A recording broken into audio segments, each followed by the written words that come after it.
이 시간 우리 하나님께서 오늘 우리에게 주시는 말씀을 함께 보도록 하겠습니다. 오늘 우리에게 주신 하나님의 말씀은 사무엘하 7장 18절에서 24절까지의 말씀입니다. 사무엘하 7장 18절에서 24절까지의 말씀은 구약성경 474면에 있습니다. 사무엘하 7장 18절에서 24절까지의 말씀을 한 절씩 교독해서 봉독하도록 하겠습니다. 다윗 왕이 여호와 앞에 들어가 앉아서 이르되 주 여호와여 나는 누구이오며 내 집은 무엇이기에 나를 여기까지 이르게 하셨나이까. 주 여호와여 주께서 이것을 오히려 적게 여기시고 또 종의 집에 있을 먼 장래의 일까지도 말씀하셨나이다. 주 여호와여 이것이 사람의 법이니이다. 주 여호와는 주의 종을 아시오니 다윗이 다시 주께 무슨 말씀을 하오리까. 주의 말씀으로 말미암아 주의 뜻대로 이 모든 큰 일을 행하사 주의 종에게 알게 하셨나이다. 그런즉 주 여호와여 주는 위대하시니 이는 우리 귀로 들은 대로는 주와 같은 이가 없고 주 외에는 신이 없음이니이다. 땅의 어느 한 나라가 주의 백성 이스라엘과 같으리이까. 하나님이 가서 구속하사 자기 백성으로 삼아 주의 명성을 내시며 그들을 위하여 큰 일을 주의 땅을 위하여 두려운 일을 애국과 많은 나라들과 그의 신들에게서 구속하신 백성 앞에서 행하셨사오며. 함께 읽습니다. 주께서 주의 백성 이스라엘을 세우사 영원히 주의 백성으로 삼으셨사오니 여호와여 주께서 그들의 하나님이 되셨나이다. 아멘. 우리 주님께서 우리 한 사람 한 사람에게 주신 가장 큰 사명이 뭘까요? 여러분, 가장 큰 사명은요, 주님과 함께 하는 겁니다. 주님이 어디로 가시든, 주님 우리를 어디로 보내시든지 그 명령을 따라서 가 있으면 그곳에 주님이 계시거든요. 주님이 늘 앞서가셔서 그곳으로 가라 말씀하시는데 혼자 가는 것 같아도 가보면 그곳에 주님이 계십니다. 주님은 우리와 함께 하시기 위해서 때로는 가라 명령하시는데 끝까지 주님과 동행하는 그 귀한 사명을 잘 감당할 수 있기를 주님의 이름으로 축복합니다. 아멘. 오늘은 우리 원로 목사님께서 오늘 말씀 전해주시겠습니다. 왕관의 무게를 견뎌라 라는 제목으로 말씀해 주실 텐데, 또 우리가 오랜만에 뵙는데 건강하셨는지, 또 사랑한다는 마음을 담아서 우리 목사님 나오실 때 박수로 맞이하겠습니다.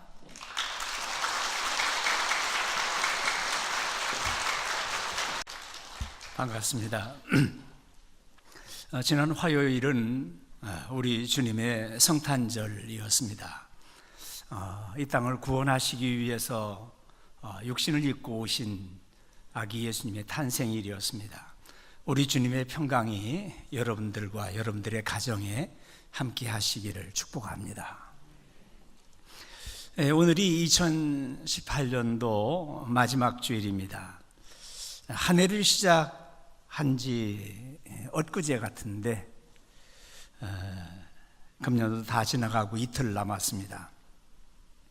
우리네 인생 참으로 빠릅니다. 제가 어렸을 때 70세 되신 노인을 보면은 아주 나이 많은 노인으로 보았습니다. 적은 동네였지만은 70세 노인을 찾아보기가 어려웠습니다. 흔히 70세를 고희라고 하는 말을 합니다. 중국 당나라 시인 두보가 인생 70 고래희라고 한 말에서 유래되었다고 합니다. 그 말은 인생 70은 옛날부터 여로부터 아주 드물었다 하는 그런 말입니다. 하나님의 사람 모세는 시편 90편에서 우리의 연수가 70이요 강건하면 80이라도 그 연수의 자랑은 수고와 슬픔뿐이요 신속히가니 우리가 날아가나이다 라고 했습니다. 오늘의 버전으로 좀 바꿔보면 우리가 보통 살면 90이요 장수하면 100세를 사는 이들도 많구나, 그렇게 할 수가 있는 거죠.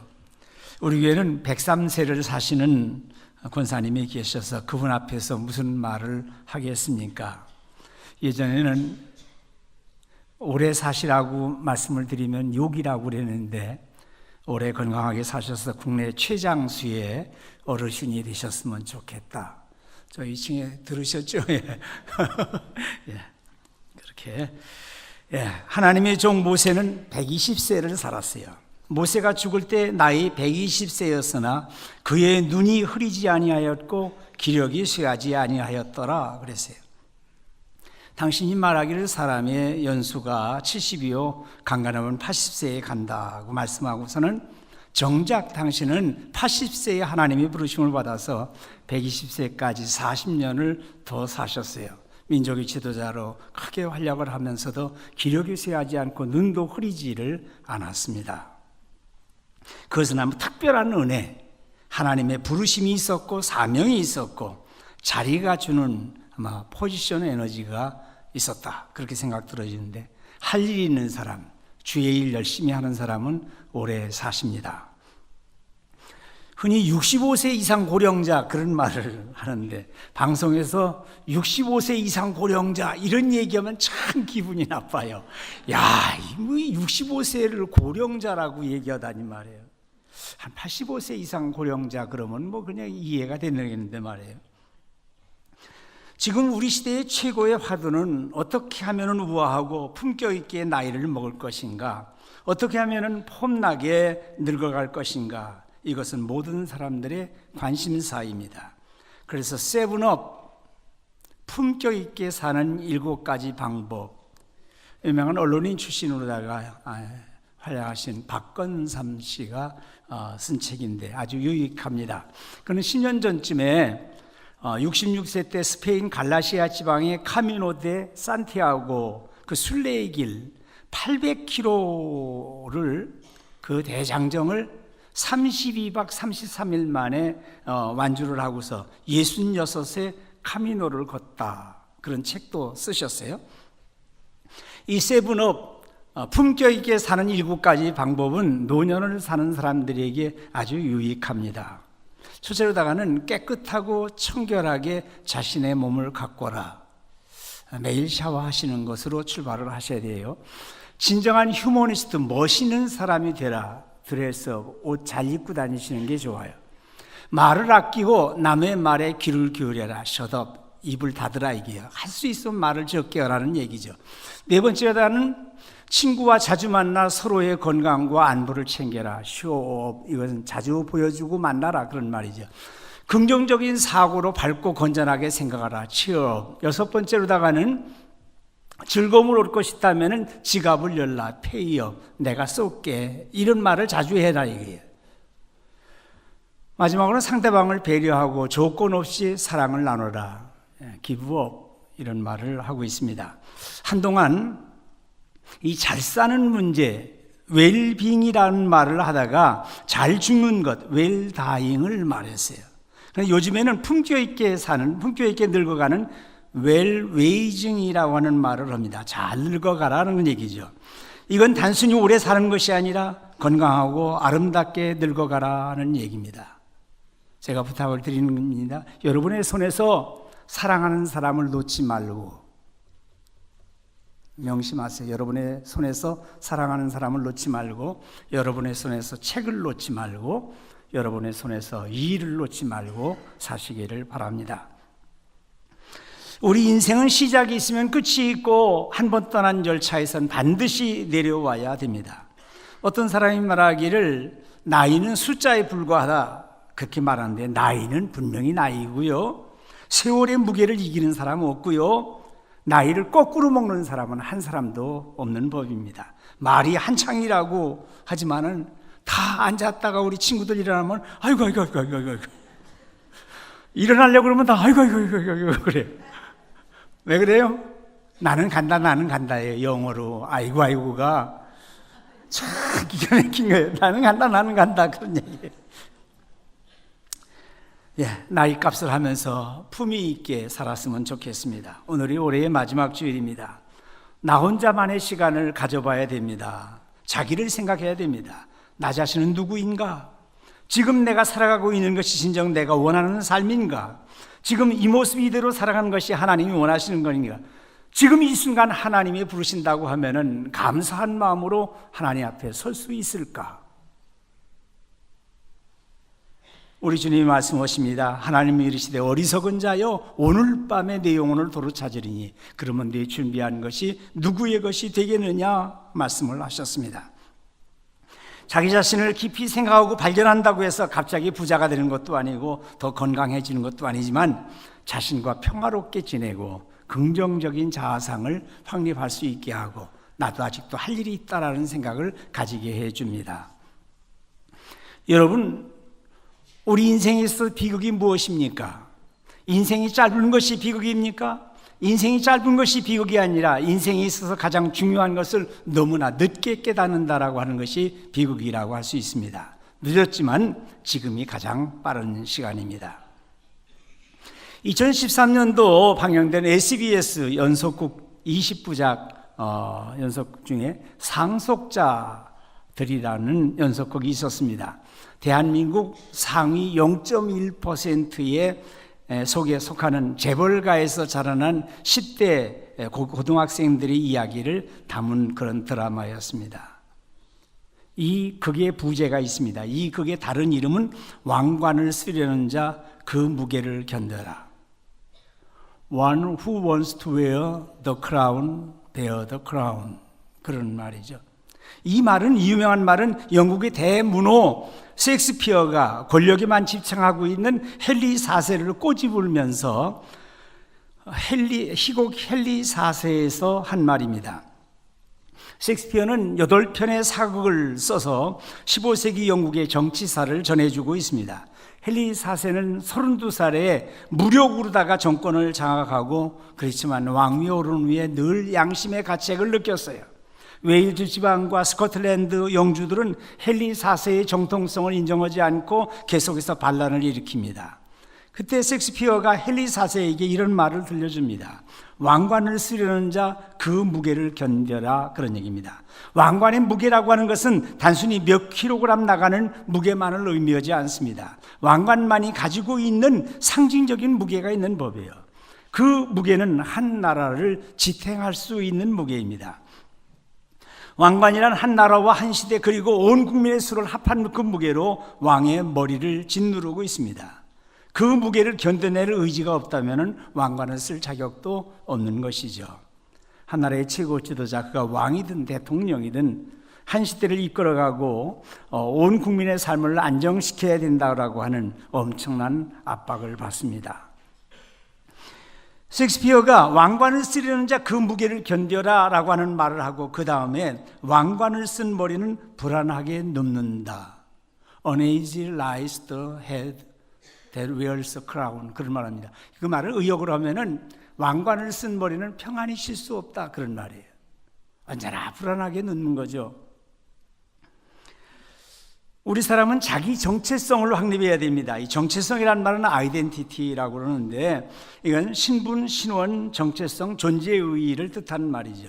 사람이란 내가 누군지 자신의 정체성을 정립하지 아니하면 사람답게 살아갈 수가 없어요. 자기의 존재의 의의, 자기 정체성을 갈 때 최선을 다해 살아가고 어떠한 역경도 이겨낼 수가 있는 법입니다. 우리는 하나님의 선택받으신 사람이고 하나님의 소중한 사람들로 택함을 받았다 하는 자기 정체성을 분명히 가져야 됩니다. 이스라엘 왕 다윗은 자기가 누구인지를 잘 아는 사람이었어요. 그런데 그의 곁에는 신실하신 하나님의 선지자 나단이라고 하는 선지자가 있었습니다. 여러분, 인생을 승리하고 싶습니까? 한 분 신실한 하나님의 종, 기도의 사람, 말씀대로 살아가는 하나님의 종들을 친구로 삼으세요. 기도 생활 많이 하고 성경 많이 읽고 교회 봉사하는 하나님의 종들을 친구로 늘 삼아야 돼요. 성경에 나오는 선한 왕들, 성공적인 인생을 살았던 왕들은 어떤 왕들입니까? 그 곁에 하나님의 종들이 있었어요. 우시야 왕을 말합니다. 우시야가 그의 아버지 아마샤의 모든 행위대로 여호와 보시기에 정직히 행하며 하나님의 묵시를 밝히 하는 스가랴가 사는 날에 하나님을 찾았고 그가 여호와를 찾는 동안에는 하나님이 형통하게 하셨더라 그랬어요. 성경에 히스기야 왕이 훌륭한 왕이잖아요. 그분 곁에 누가 있었습니까? 이사야 선지자가 있었어요.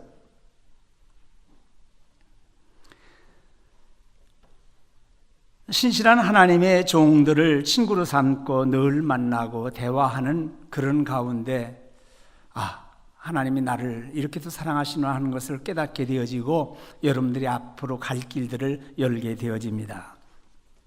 나단은 좋은 말만 해준 사람은 아닙니다. 다윗으로 하여금 뜨거운 눈물을 흘릴 수 있도록 책망하고 반성하라고 충고한 그러한 선지자였습니다. 나단 선지자가 너무 좋아서 전에도 말씀드린 바 있지만은 너무 좋아서 나단이라는 이름을 자기 아들에게도 주고 싶은 거예요. 그래서 아들 중에 하나를 나단이라는 이름을 지어 주었습니다. 누가복음에 나오는 예수님의 족보 가운데 예수님을 나단의 후손으로 기록을 하는 거예요. 참고할 부분이지만요. 자, 다윗이 나라를 안정시켰습니다. 대적하는 부족들을 다 정벌을 했습니다. 이젠 왕궁에서 편안히 지내게 되어지고 전쟁터에 나가지 않아도 될 만큼 됐어요. 두로왕 히람이라고 하는 사람이 백향목과 목수와 석수를 보내가지고 잘 지어준 백향목궁에 살게 되어졌어요. 그가 하나님의 성막을 향해서 나아갈 때마다 하나님의 교회가 그 휘장 안에 있는 것을 보면서 부끄럽게 생각을 합니다. 그래서 하루는 나단 선지자를 불러서 말합니다. 나는 백향목 왕궁에 사는데 하나님의 교회는 아직도 휘장 안에 있습니다.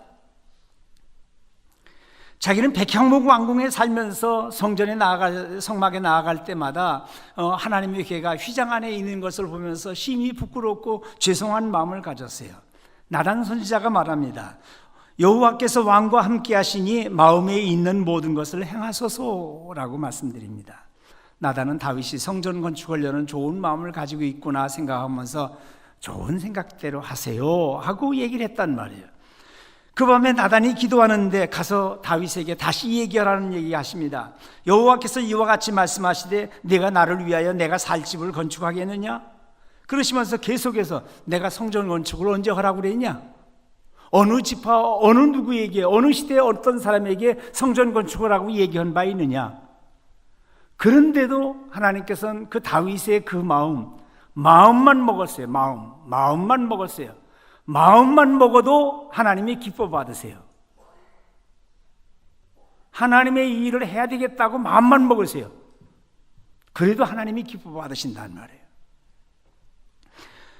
사무엘하 7장 8절에 그러므로 이제 내 종 다윗에게 이와 같이 말하라. 만군의 여호와께서 이와 같이 말씀하시기를 내가 너를 목장 곧 양을 따르는 데에서 데려다가 내 백성 이스라엘의 주권자로 삼고 네가 가는 모든 곳에서 내가 너와 함께 있어 네 모든 원수를 네 앞에서 멸하였은즉 땅에서 위대한 자들의 이름같이 네 이름을 위대하게 만들어 주리라. 그렇게 말씀을 하십니다. 하나님은 다윗을 아주 그렇게 소중한 사람으로 아시고서 그의 가문을 축복해 주십니다. 위대한 이름을 주시겠다. 절대로 누가 해치지 못하게 하겠다. 그의 집안을 일으켜 세워주겠다. 다윗이 수완이 차서 죽을 것이지만 그의 아들 때 이르러서 성전을 건축하게 하시겠다고 하시면서 옛날 사울왕을 은총을 거두신 것처럼 하지 않고 다윗의 가문을 축복해 주실 것을 약속해 주셨습니다. 사도행전 7장을 읽어가다 보면은 스데반의 설교를 보면은 다윗이 하나님 앞에서 은혜를 받아 야곱의 집을 위하여 하나님의 처소를 준비하게 하여 달라고 하더니 솔로몬이 그를 위하여 집을 지었느니라 그러셨어요. 내 아들 때에 가서 성전을 건축하다니 얼마나 감사할까. 내가 잘 준비해 줘야지. 솔로몬이 왕위에 올라가지고 4년 만에 성전을 건축 시작합니다. 그렇게 할 수 있었던 힘은 다윗이 다 준비해 놨기 때문에 그렇단 말이에요. 준비해 준 사람은 성전 건축 안 한 건가요? 준비해 준 것은 더 잘해 준 거죠. 다윗은 나단으로부터 이 엄청난 축복의 말씀을 듣자마자 하나님 앞에 엎드려 기도합니다. 그 첫 마디가 하나님의 놀라우신 사랑에 감사하는 얘기죠. 18절 말씀에 다윗 왕이 여호와 앞에 들어가 앉아서 이르되 주 여호와여 나는 누구이오며 내 집은 무엇이기에 나를 여기까지 이르게 하셨나이까. 그렇게 말씀합니다. 참 귀한 말씀이죠. 나는 누구이오며 내 집은 무엇입니까? 그는 여러 형제들 중에서 막내 아들이었었어요. 선지자 사무엘이 와서 같이 예배드리자고 형제들로 보고 싶다고 그러니까 위에 형들은 다 갔어요. 양떼는 누가 지킵니까? 막내가 지키는 거죠.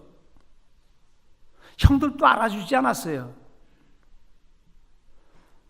다윗의 부인 중에 사울왕의 딸 미갈이 있습니다. 미갈에 대한 얘기 보면 여호와의 괴가 다윗성으로 들어올 때 사울의 딸 미갈이 창으로 내다보다가 다윗 왕이 여호와 앞에서 뛰놀며 춤추는 것을 보고 심중에 그를 업신여기니라 그랬어요.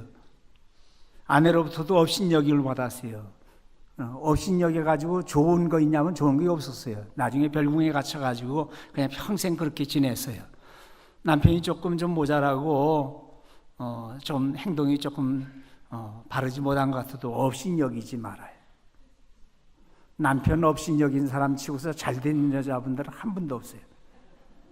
남편 잘 내세워주고 교회 앞장서 봉사하게 만들고 그러면서 뒤따라가면서 봉사하려고 한 사람들은 다 자식들로부터 존경받고 그렇게 된다고.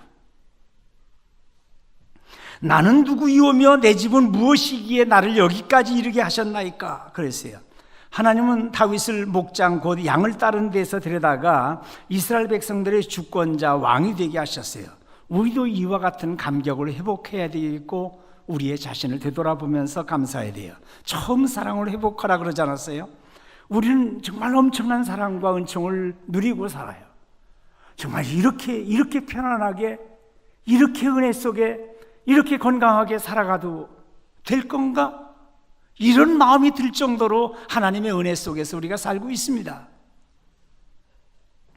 이런 은혜를 받아도 되는가 그런 생각을 가져야 돼요. 그래서 때때로 목동 시절에 입었던 옷을 다시 꺼내놓고 나는 목동이었는데 이런 생각을 가지고 왕관만 바라보지 말고 목동 시절에 있었던 그 옷을 다시 바라볼 수 있는 마음을 가져야죠. 19절 말씀 해석하고 넘어가려고 합니다. 19절 주 여호와여 주께서 이것을 오히려 작게 여기시고 또 종의 집에 있을 먼 장래의 일까지도 말씀하셨나이다. 주 여호와여 이것이 사람의 법이니이다. 그런데 전 몰라요. 주 여호와여 이것이 사람의 법이니이다. 무슨 얘기를 하시려고 저렇게 어렵게 말씀하셨는지 직역을 하다 보니까 저렇게 된 거죠. 표준 세번역으로 좀 보면은 좀 달라요. 주 하나님 그런데도 주께서는 이것도 오히려 부족하게 여기시고 주의 종의 집안에 있을 먼 장래의 일까지 말씀해 주셨습니다. 주 나의 하나님 이것이 어찌 주께서 사람을 대하시는 일상적인 방법이겠습니까? 그렇게 번역을 했다고요. 그러니까 새로 된 번역 성경을 늘 참고를 하셔야 돼요. 이건 뭐냐면 일상적으로 보면은 여기까지 정도, 그저 내가 왕이 되라고 한 정도까지만 이건 사람이 할 수 있는 거죠. 사람이 그런데 자기에겐 특별한 은혜, 이 맞춤형 은혜, 그것을 말씀하는 거예요. 하나님이 나에게 꼭 맞추어 가지고 먼 장래까지도 축복해 주시겠다는 것은 이 사람의 방법이 아니라 이 말이죠. 하나님의 특별하신 은혜였었어요. 여러분들을 오늘 이곳까지 이르게 하신 것은 또 잘 심호하시고서 은퇴하시게 된 것까지도 이것은 모두가 다 하나님의 은혜고 특별하신 은혜인 줄로 믿습니다. 우리는 하나님의 일꾼이에요. 이 땅에 하나님의 일을 감당하기 위해서 보내심을 받은 택하심을 입은 일꾼들입니다. 오늘 은퇴하시는 안수 집사님, 여러 또 권사님들, 또 그리고 명예권사님으로 추대를 받으시는 두 분 집사님이 계십니다. 교회 정관과 총회 법에 따라서 시무도 하시고서 정년을 맞이하게 되셨어요.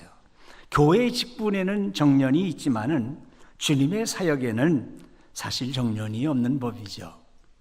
그래서 항존직이라고 하는 말을 쓴 것도 그런 의미가 있습니다. 주님 앞에 부르심을 받는 날까지 충성해야 됩니다. 우리 교회 권사님들은 다 순종을 잘해 오셨어요. 참 순종을 잘하셨어요. 금년에는 이것을 좀 맡아보셔야 되겠어요. 손살에 치시는 분이 없이 목사님 말씀에 순종해서 잘 감당해야죠. 그렇게 감당을 해오셨어요. 참 감사해요. 어떤 분들을 보면 과거의 기억 속에서 사신 분들이 있어요. 소시적에 다 해본 일입니다. 옛날에 다 했었습니다. 어디 안 해본 일이 있습니까? 이렇게 말씀을 해요. 지금까지 심호할 때는 주어지고 드러난 자리가 있어서 좀 보이게 충성했다고 그러면은 이제 은퇴한 이후로는 일을 찾아서 드러나지 않게 일을 하시면 좋아요. 주님의 일은 교회 안에만 있는 것 아니고 교회 밖에도 널려 있어요. 저도 교회 안에만 주님의 일이 있는 줄 알고 충성했는데 은퇴하고 보니까 밖에도 주님의 일들이 있더라고요. 많아요. 할 일이 많더라고요. 페레스 이스라엘의 전 총리가 한 시민에게 이런 얘기를 했답니다. 기억의 반대는 무엇입니까? 하고 물었대요. 그 시민은 망각입니다. 그렇게 대답을 합니다. 그러자 페레스는 기억은 과거를 생각하는 것이고 망각은 과거에 생각했던 것을 잊어버리는 것이기 때문에 기억의 반대는 망각이 아닙니다. 그러면서 기억은 과거를 생각하는 것이지만 상상은 미래를 생각하는 것입니다. 그래서 기억의 반대는 상상입니다 라고 말을 했다는 거예요. 그걸 읽다 보니까 아주 가슴이 와닿더라고요. 우리는 내일을 상상해야 됩니다. 주님을 위해서 보다 나은 내일을 위해서 상상의 날개를 펴야 됩니다.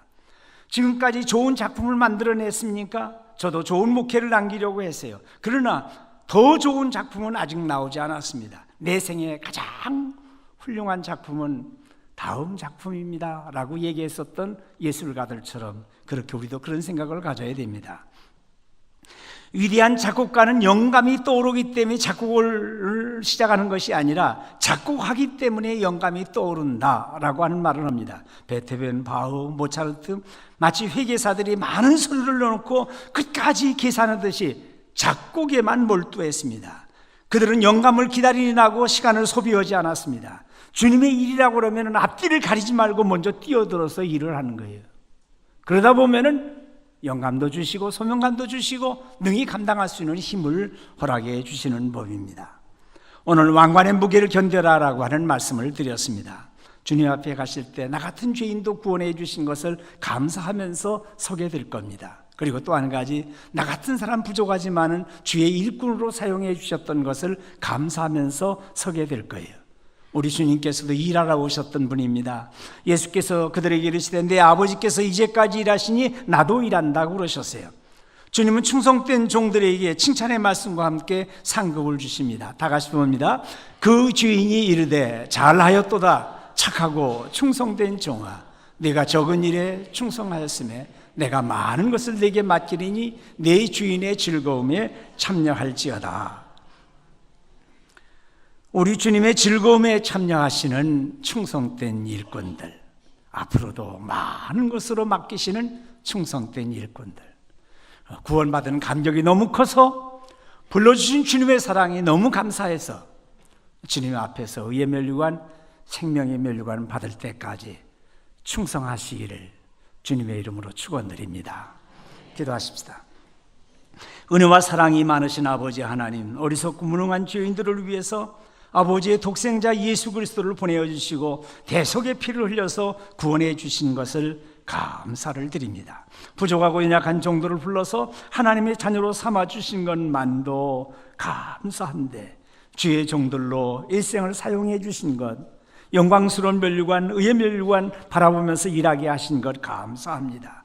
끝까지 충성하다가 주님 앞에 가서 잘했다 충성된 종이라고 칭찬받는 모든 주의 종들이 되게 하여 주시옵소서. 감사하옵고 예수님의 이름으로 기도하옵나이다. 아멘.